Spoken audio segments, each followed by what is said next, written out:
بسم اللہ الرحمن الرحیم۔ بھائیو، رمضان المبارک کا مہینہ اللہ کی رحمتیں اور برکتیں لے کر آ گیا ہے،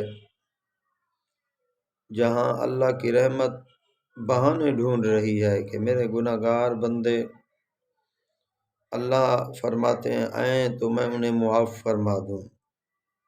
اللہ کی رحمت بہانے ڈھونڈ رہی ہے کہ بھٹکا ہوا انسان، بھولا ہوا انسان اللہ کے دروازے پہ آ جائے تو اللہ اسے معاف فرمانے کے لیے تیار ہیں۔ تو ہم رمضان کے پورے روزے رکھیں، تراویح کا اہتمام کریں، قرآن پاک کی تلاوت کا اہتمام کریں۔ یہ گھڑیاں، یہ ساعتیں بڑی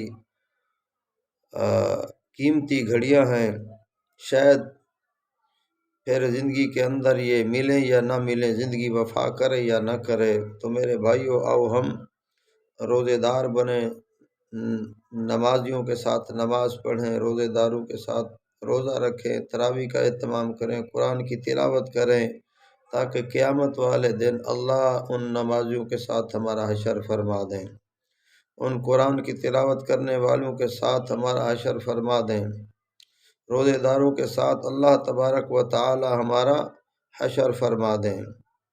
جیسے قصہ مشہور ہے، اللہ کے نبی حضرت یوسف علیہ السلام جب وہ بازار میں بک رہے تھے، بولی لگ رہی تھی، تو وہاں ایک بوڑھی عورت دھاگوں کی اٹی لے کر وہ بھی بازار کے اندر مارکیٹ منڈی کے اندر جا رہی تھی۔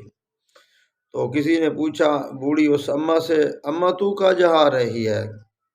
اماں تو کہاں جا رہی ہے؟ وہاں تو بڑے بڑے امراء، رؤساء، نواب، دنیا دار آئیں گے یوسف کو خریدنے کے لیے۔ تو اس بوڑھی نے بڑی سنہری بات کہی۔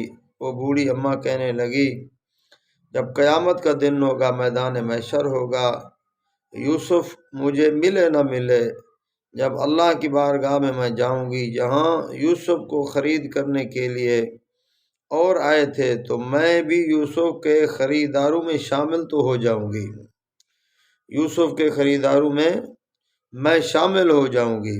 تو میرے بھائیو، آؤ ہم بھی روزے رکھیں، روزے داروں میں شامل ہو جائیں، قرآن پاک کی تلاوت کریں، تو قرآن پاک پڑھنے والوں میں شامل ہو جائیں۔ اگر ہم رمضان کی قدر کریں گے، جہاں بڑے بڑے لوگ اللہ کے عاشق، اللہ سے محبت کرنے والے، رمضان سے محبت کرنے والے، جہاں وہ رمضان کے روزے رکھتے ہیں، جہاں وہ اللہ والے ہوں گے، انشاءاللہ اگر ہم بھی رمضان کی قدر کریں تو اللہ ہمارا حشر ان کے ساتھ فرمائیں گے، اللہ ہمارا حشر ان کے ساتھ کریں گے۔